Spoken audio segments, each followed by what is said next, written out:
All the recordings will be played once only. The test is in 4 parts. At the end of the test, you will be given 10 minutes to transfer your answers to an answer sheet. Now turn to part 1.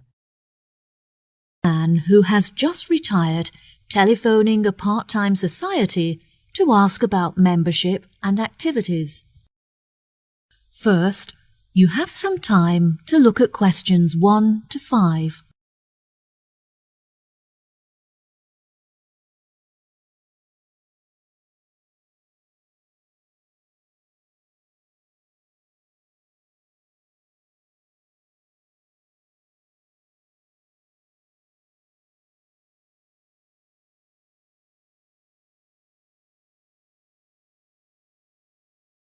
You will see there is an example that has been done for you. On this occasion only, the conversation relating to this will be played first. Hello, this is the Ielts Society. How can I help? Oh, hello.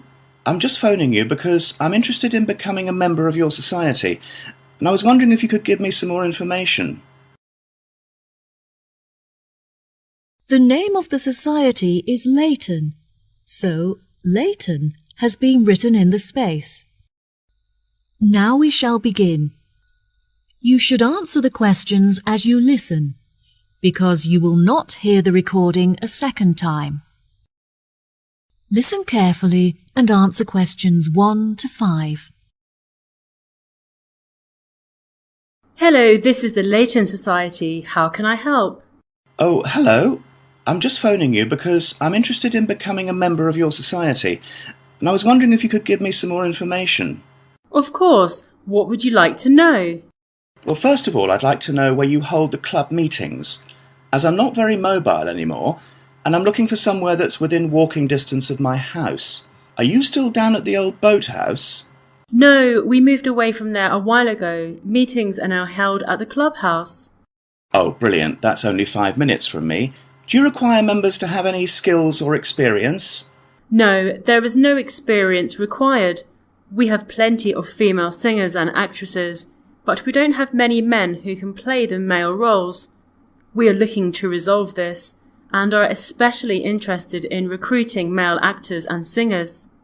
I've never sung professionally, but I'm very keen on it, and I've been told that I'm talented, so I think this would be a good fit. Do you organise coaches to transport members to practice at the theatre? Unfortunately, the club does not have sufficient funds to organise transportation, though this is something we are working towards. We are currently looking for members who can drive so that we can organise car sharing. Members who are able to shuttle people in their cars will obviously be compensated for their petrol usage. I don't drive, but I'd be happy to contribute some money in order to use the shuttle services. Yes, that is no problem. Are you aware of when the meetings take place? No, I couldn't find the meeting times on your website. We hold meetings from 6 to 8 p.m. every Tuesday. Ah, that's lucky. I go to a debating club every Wednesday, so I'm glad that it's on a different night so I can attend both. Do you operate year-round? We used to close during December for the Christmas period, but we found that a lot of members wanted to continue their practices during this time. We operate for most of the year, but we do, however, close for August because the weather gets so hot that we are unable to practice comfortably. This may change when we have enough funds to operate the air conditioning. Before you hear the rest of the conversation, you have some time to look at questions 6 to 10.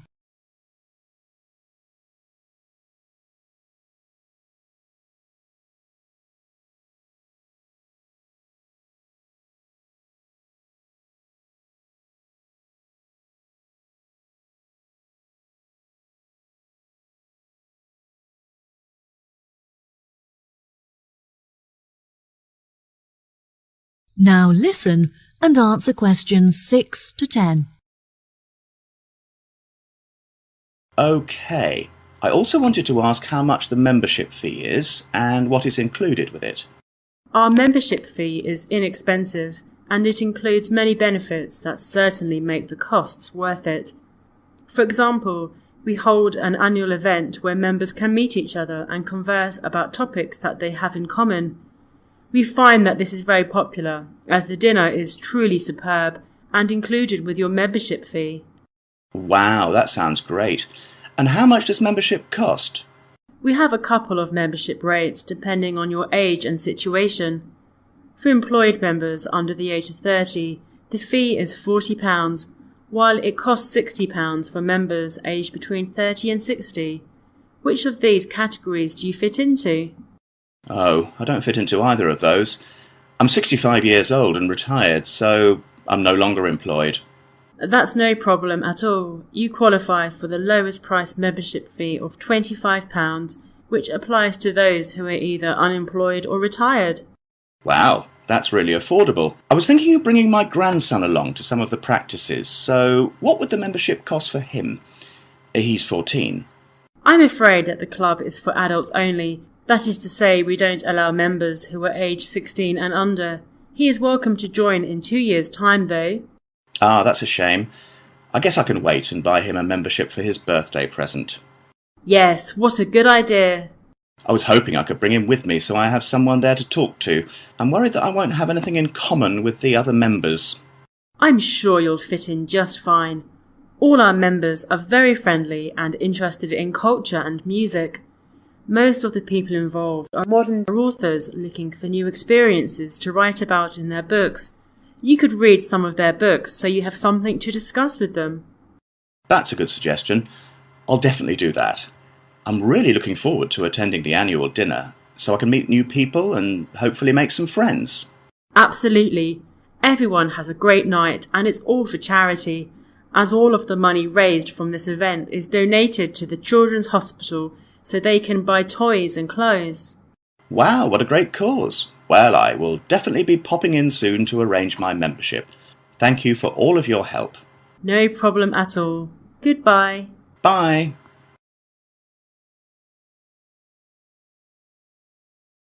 That is the end of Part 1. You now have 1 minute to check your answers to Part 1.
Part 2. You will hear a part of a talk given by a director of a train station. First, you have some time to look at questions 11 to 14.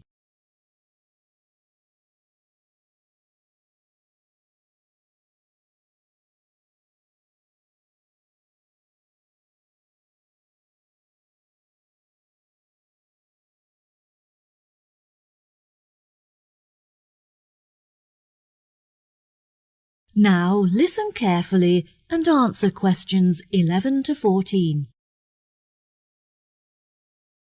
Hello, and thank you for attending this meeting. I have called it to discuss station matters, as there have been a number of changes made, and I want to ensure that you are all filled in. Well, as I'm sure you will all have heard, there are plans underway to make some alterations to the station complex. Though we did the reconstruction work that occurred last year, from the data collected this year, we have learned that our station is too small to cope with a large number of visitors passing through it on a daily basis. However, relocation is unnecessary, which means you, our staff, will be unaffected and can continue with your work as normal. We have decided that our only option is to make the area bigger by building new platforms and new facilities, such as cafes and lounge areas. We have already purchased the site on which these new facilities will be constructed. We had initially planned to build on the site of the old industrial buildings. However, tests carried out on the soil and water showed that it was too highly contaminated with waste from the industrial processes. Instead, we have purchased the site just across the road, on which there used to be a lot of houses that were later converted into shops. These buildings will, of course, be demolished to make room for our new facilities. What is going to be built on this new site? I see you thinking to yourselves. There have been a lot of ideas put forward by all the parties involved. Initially, the station had planned to use the site as a car park. However, we decided this would be a very unsatisfactory way to occupy the space. Instead, we have hired an architect who has an exciting vision to transform the site into a large leisure centre complete with cafes, shops, and a lounge where visitors can relax. We hope that this new complex will attract many visitors, not just from the station, but also from the apartment blocks in the nearby town centre. As part of the construction works, we are also going to create new formal gardens where visitors can enjoy the greenery and sit outside in the fresh air. The new leisure complex will be located to the right of the shopping district, so these formal gardens will serve as a meeting place for pedestrians. Before you hear the rest of the talk, you have some time to look at questions 15 to 20.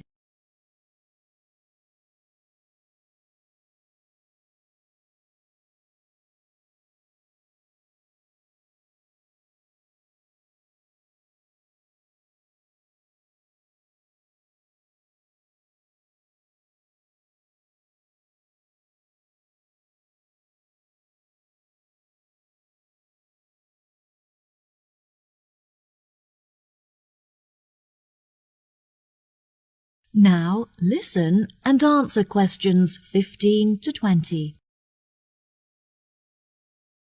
Now, I'm delighted to be able to introduce you all to the plans for our new complex, so if you could please focus your attention on the maps in front of you. We will start at the main entrance and make our way towards the cafe, which is located behind the wall that we can see directly in front of us, just next to the rear entrance. In this position, the cafe is obscured from the entrances, which will keep the space warm and also create an intimate atmosphere. Once visitors arrive at our station, they often need further transport in order to reach their homes. Therefore, we have introduced a taxi rank with its own waiting area. In order to reach these facilities, the visitors must simply leave the complex via the rear entrance and turn left. Visitors who have travelled to the station by car can leave it in the car park for a small fee, which is located just outside of the rear entrance to the right. At present, our station does not have an internal seating area for passengers, so they are forced to wait for their trains outside on the platforms, which can be particularly unpleasant during the winter. We have, therefore, decided to introduce a passenger waiting area inside the new complex to the right of the rear entrance, with comfortable seating where passengers can pass the time comfortably in the warmth. As this space is a distance away from the station, we have also proposed a waiting area for wheelchair users that is closer. As visitors enter through the main entrance, this space will be located behind the wall to their left. Finally, we have also decided that it would be a great idea to introduce a new tourist office, where visitors can get maps and information on our wonderful town. We want this new office to be easily accessible, so visitors entering through the main entrance will find it directly to their right. Now, I think that's all I have to tell you. Please feel free to ask any questions if you would like to know anything else. That is the end of part 2. You now have half a minute to check your answers to part 2.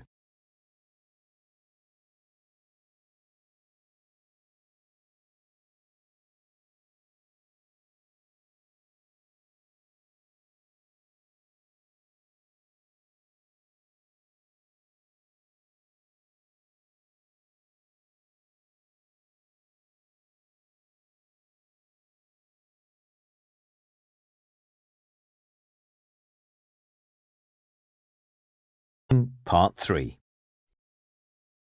You will hear 3 students discussing an experiment they're interested in. First, you have some time to look at questions 21 to 25.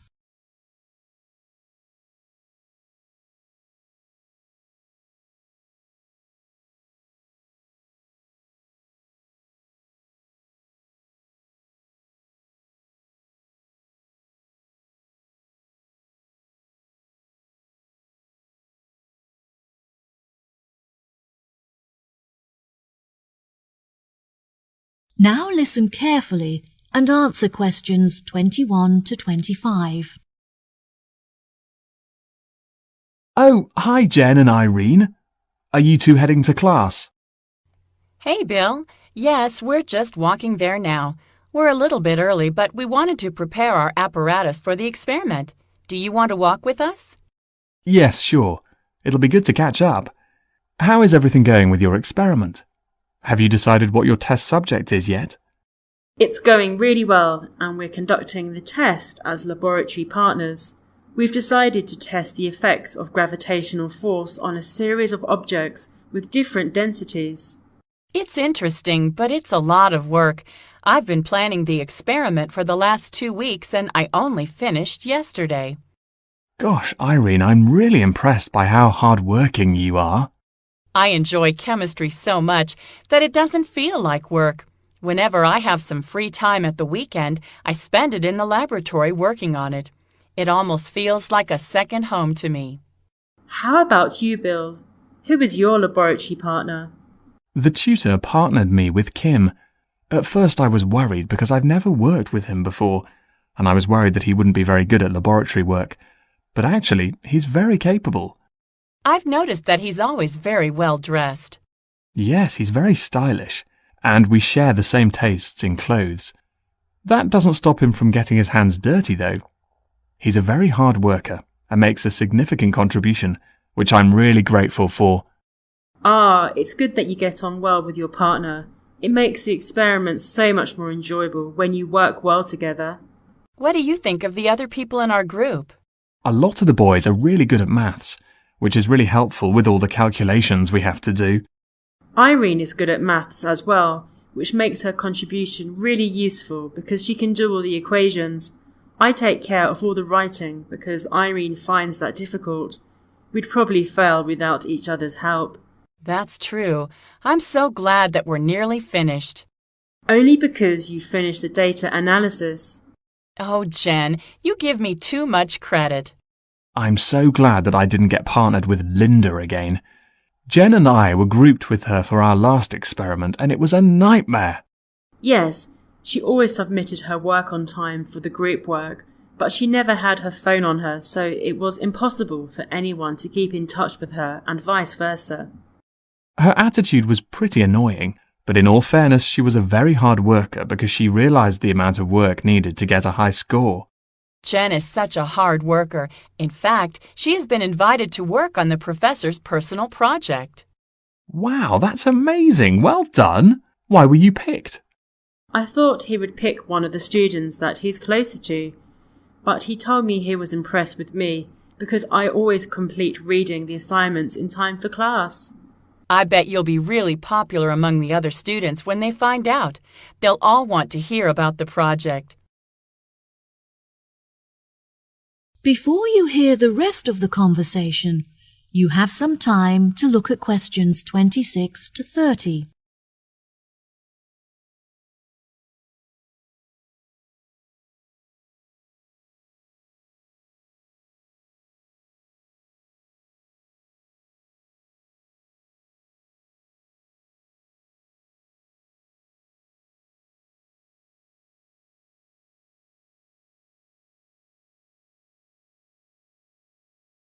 Now listen and answer questions 26 to 30. You should give everyone tasks so that they have the opportunity to participate.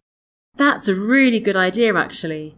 Will you help me decide who to assign each task to? Of course. Now let's see. Well, as Irene finds writing difficult, perhaps it would be useful for her to practice that by doing the bibliography. I think the bibliography is a bit long for me. I think I'd be better suited to the methodology. Yes, that makes sense. Bill, You've told us that Kim is a hard worker, so I think he should be tasked with the conclusions, as there is quite a lot of effort involved. OK, sure. I know that Kyle hasn't been feeling well, so he should take care of the abstract and the acknowledgement, because there is very little work to be done for those tasks. Jen, do you want to review some of the literature? It's a lot of work, but I know that you really enjoy writing, so I'm confident that you'll do a good job. Sure, sounds great. Right, so that leaves the bibliography and the discussion to assign. I think that Linda will struggle with the amount of work involved in the referencing, so perhaps I should take care of that task, and she can do the other one? That's great, guys. Thanks for your help. I'll tell the tutor when he arrives. That is the end of Part 3. You now have half a minute to check your answers to Part 3.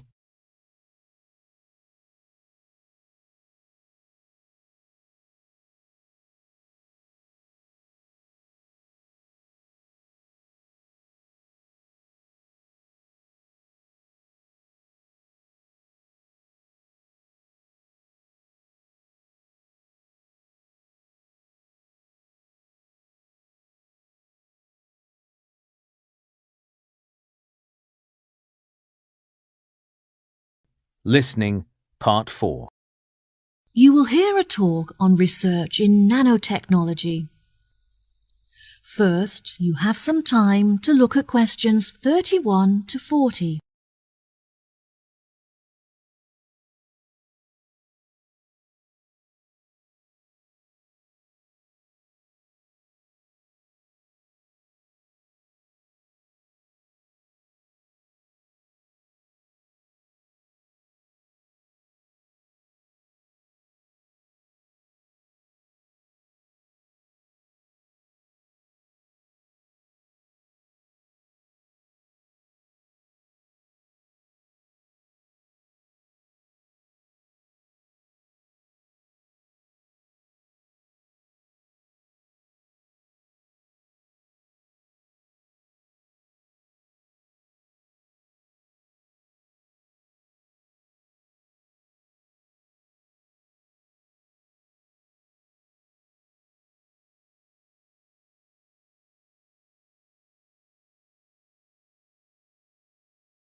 Now, listen carefully and answer questions 31 to 40.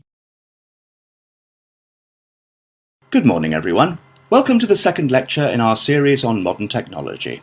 Today I'll be discussing the recent developments in nanotechnology in addition to its applications in a number of environments, such as domestic and medical. First of all, I'd like to begin with a short explanation of what nanotechnology is. It is the manipulation of matter on an atomic, molecular, and supramolecular scale. Because of its limitless applications and uses, the government has invested billions of dollars into the research and development of nanotechnology in order to explore its potential. It is only recently that we have been able to engage in the development of nanotechnology, since the particles are so minuscule that a new type of microscope had to be invented to enable us to see them. Many of you may not realize that we all use nanotechnology in our homes as a part of our daily lives. For example, a new dietary supplement uses nanotechnology in order to help our body to absorb iron from our diet more efficiently, which can help to prevent anemia. This technology also makes it easier and cheaper for factories to produce foods such as chocolates, as the nanomolecules help the food to meet our recommended daily intake of certain vitamins and minerals. This may sound odd, but in fact it just means that the food is healthier and cheaper and has increased flavour. Another application for nanotechnology is in the agriculture industry. In the past, farmers have been using many artificial chemicals to fertilise the soil, which is extremely bad for the planet, as it contaminates the water that we drink. By using nanotechnology, scientists have been able to develop a spray which increases the efficiency of fertilizers that occur naturally in the soil. This means that a lot more food can now be produced per square hectare, making it cheaper and more efficient to grow without harming the planet. One of the industries upon which nanotechnology has had the biggest impact is the production of pharmaceuticals. One of the most commonly occurring illnesses is food poisoning, as many foods have naturally occurring contaminants that can be harmful if eaten without being thoroughly cooked. Nanotechnology makes it possible for us to sterilize the food and make it safe to eat by killing these bacteria. A major success in the use of nanotechnology in the medical field is in the treatment of cancer. Researchers have found that they can attach medicine to nanoparticles, which are then injected into the body and enable the therapeutic drugs to be absorbed into the veins. These drugs then travel throughout the blood system and target cancerous tumours.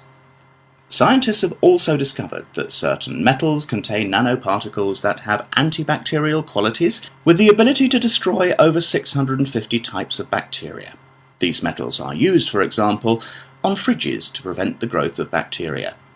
They can even be woven into materials to create clothing that is self-cleaning and has an attractive metallic appearance. The most popular of these materials contains silver, which naturally has the strongest antibacterial qualities. These clothes have a special tag on them to show that they use nanotechnology, so keep a lookout for them next time you go shopping. Another observation made by some researchers showed that certain types of nanoparticles called splifferines can destroy fat tissues and therefore stimulate fat loss without the need for dieting or exercise. They are currently developing a supplement that can be ingested in order to help dieters with their weight loss programs. It is predicted that these supplements will be on the market by 2020. I would like to finish today's lecture with a final example of a domestic application for nanotechnology: cosmetics. Nanoparticles are used in many makeups and body lotions, but they have the greatest effect in sun cream. Ultraviolet rays given off by the sun are a serious cause of skin cancer, but the nanoparticles in sun cream protect the skin against the sun by blocking the ultraviolet radiation from entering the body. This is why you must always wear suntan lotion on the beach. Now, I'd be happy to answer any questions you may have. That is the end of Part 4. You now have 1 minute to check your answers to Part 4.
That is the end of the listening test. In the Ielts test, you would now have 10 minutes to transfer your answers to the answer sheet.